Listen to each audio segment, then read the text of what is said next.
Gary Ridgway is the most prolific serial killer the U.S. has ever seen. Years ago, the Green River Killer confessed, pleaded guilty, and was locked up for murdering dozens of women. But his story is far from over because he claims the bodies of many more women have yet to be found, leaving dozens of families still seeking answers and searching for justice. For the first time ever, the Green River Killer, Gary Ridgway, has granted an interview exclusively to KOMO News radio reporter Charlie Harger. Over the next several nights, KOMO 4 News will have a series of reports about an extraordinary search to find justice. But tonight we begin with a preview as KOMO 4's Tracy Vetter talks with the only journalist to ever interview the Green River Killer.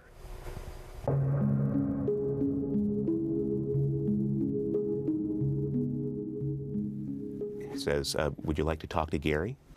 With those simple words, KOMO News radio reporter Charlie Harger began the strangest story of his radio career. I took a calculated risk. Interviewing the Green River Killer. And he gives, at least in his own twisted view, a rationale for doing it.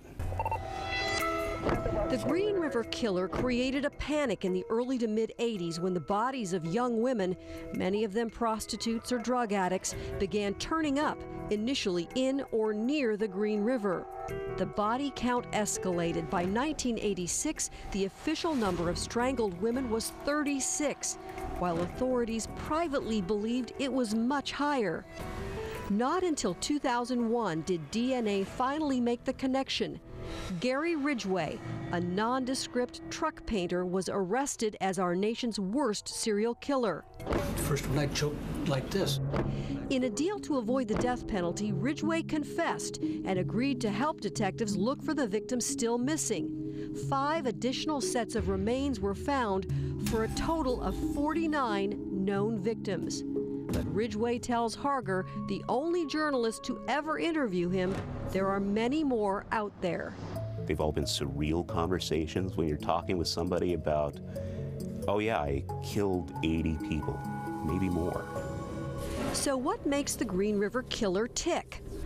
Ridgway is somebody who is very regimented.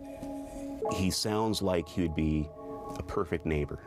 Except he talks about killing women. Imagine somebody telling you her head had fallen off, and it was as if he were talking about taking his dog for a walk. And he has no emotion about it. Months of interviewing evil comes with a cost. I lose a lot of sleep over this. But Harger, a veteran radio reporter, says he's doing it for one reason. I thought that maybe, just maybe, we could finally start to get some answers.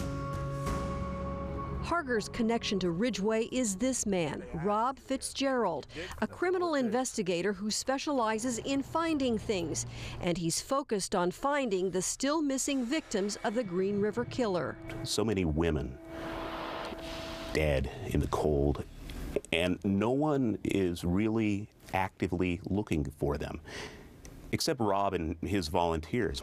And for now, Ridgway is pledged to help them. Do you think he's playing you? Gary Ridgway is absolutely playing me. He's playing everybody when he talks.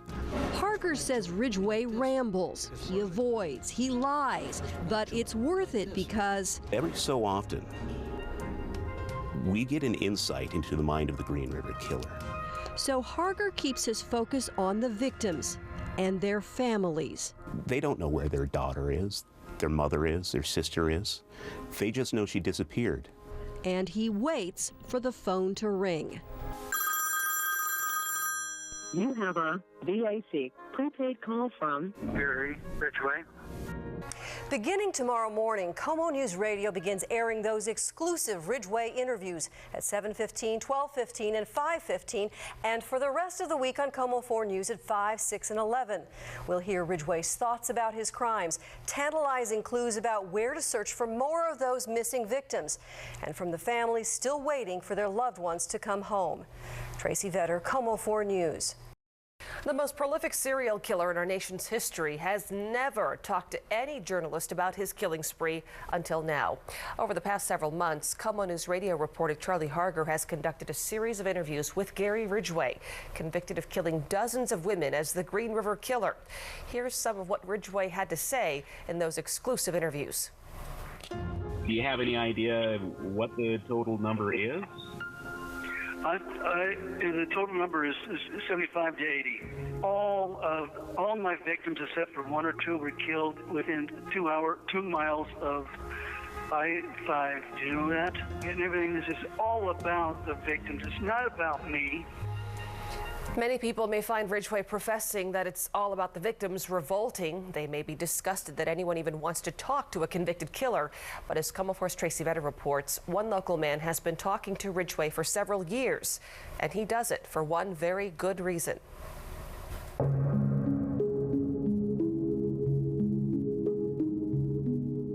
When Gary came here in the 80s, when he put the body here, this used to be a road that went straight in. Rob Fitzgerald is a man with a mission. Yeah, this was a road right here. He's a former Air Force criminal investigator with multiple commendations for counterterrorism operations and solving high-profile crimes. Now in the private sector, he no longer has a badge, but he's still an investigator at heart. So he's turned his focus to one of our area's most notorious cases, Gary Ridgway, the Green River Killer. So we're looking for bone fragments and we're looking for charcoal.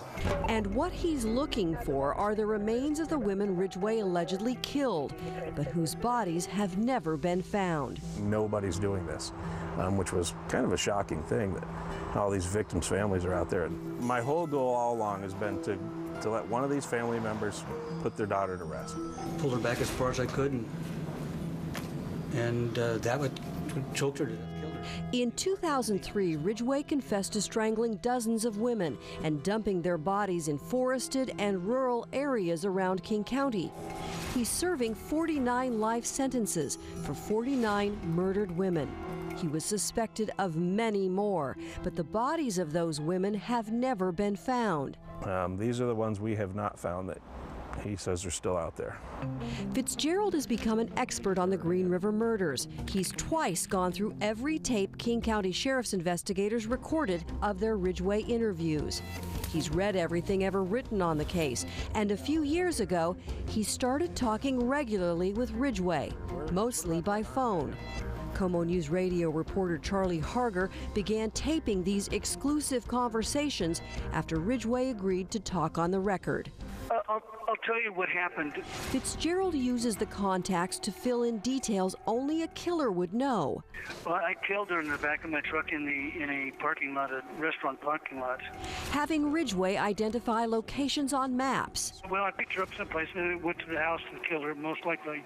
Looking for clues on where to concentrate a search. With that, the maps, talking with Gary, you place it all together, becomes a site you want to check. This is the same process sheriff's detectives used in 2003. It was a condition for Ridgway to avoid the death penalty. Those interviews and searches led to the remains of 4 more victims. But that was 10 years ago. Since then, the economy's tanked, shutting down the sheriff's cold case squad. We've been decimated by the Great Recession. Sheriff's office has been decimated. And with no new clues, they haven't searched for Green River remains in years. Now, this is not to say that cold cases don't get investigated, but only if we get a new tip. Urquhart is skeptical of anyone hoping to sift truth from Ridgway. Is he lying? I'd be a fool if I didn't say a lot of it is lies, or some of it is lies. Fitzgerald says he's aware Ridgway could be playing him, and adds those conversations are just a piece of the puzzle. But if there's little nuggets of truth in there, that's what I'm really after. So Fitzgerald and his team of volunteers use every summer weekend to search every location that looks promising. They've sifted through literally tons of dirt and rocks, looking for anything that doesn't fit. He has a plastic skeleton to compare possible bone fragments. Good girl, yeah. Good girl. He has a bloodhound, Wendy, trained to search for cadavers, and a van full of forensic equipment. because Fitzgerald is a man plagued by a case without answers, with families still wondering what happened to their loved ones. But if I don't do it, nobody's doing this. Nobody's doing it at all. And nobody will. Tomorrow, beginning at 7:15 on the radio and at 5, 6, and 11 on KOMO 4 News, you can hear more of Charlie Harger's exclusive Ridgway interview. And we'll take a deeper look at the forgotten ones, the victims who've never been found, and the families who still wait for answers. Tracy Vetter, KOMO 4 News. 10 years after the Green River Killer confessed and was sentenced to spend the rest of his life in prison, most investigators agree there are still victims whose bodies have never been found. KOMO 4's Tracy Vetter reports the families of those women are still waiting for answers and still waiting for justice.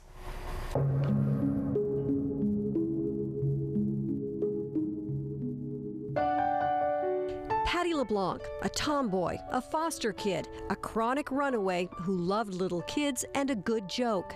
She just was this kind of easygoing, fairly happy little girl. Just 15, Patty LeBlanc disappeared in 1983 during the height of the Green River killings.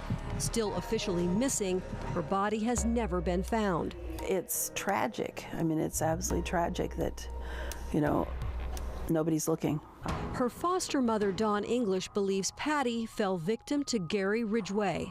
Not knowing is a terrible thing. It's an absolutely terrible thing. Patty LeBlanc is one of as many as 30 or more women who may have been Green River victims, but whose bodies have never been found, whose cases have never been solved. You hear the word closure all the time, and closure doesn't make pain go away, but there's something about having a place to go to, you know, that we don't have. Ridgway confessed to murdering 49 women. He's serving 49 life sentences. How do you plead to the charge of aggravated murder? Guilty, guilty, guilty. But he's told investigators all along there are many more victims out there. Most investigators agree. In a KOMO News radio exclusive, Ridgway talked to reporter Charlie Harger about those missing victims. There's definitely a woman I killed her on I killed her on a Thursday, and I drove her up there Friday afternoon. And when you dig the Former criminal investigator Rob Fitzgerald is using Ridgway's comments to narrowly focus his on-the-ground searches for victim remains. To talk to Rob, too, about the Star Lake, because when I talked to him about Star Lake, and I told him exactly where one was, they've got to get somebody from the task force out to tell you where the 6 bodies are there. Other investigators are skeptical of anything Ridgway says, but Patty LeBlanc's foster mom praises Fitzgerald for not giving up on their loved ones. I think that it's an absolutely wonderful thing that he's doing, and I think that having the thought that somebody might find something is heartwarming. Even if it means talking to Ridgway, the voice of evil, and playing his game, Dawn English says the chance for answers is worth it. You know, I hope he keeps it up until he finds them and brings them home. Tracy Vetter, KOMO 4 News. King County Sheriff John Urquhart has said all along his top priority is to reinstate the cold case unit so that these and other unsolved homicides will receive the attention they deserve.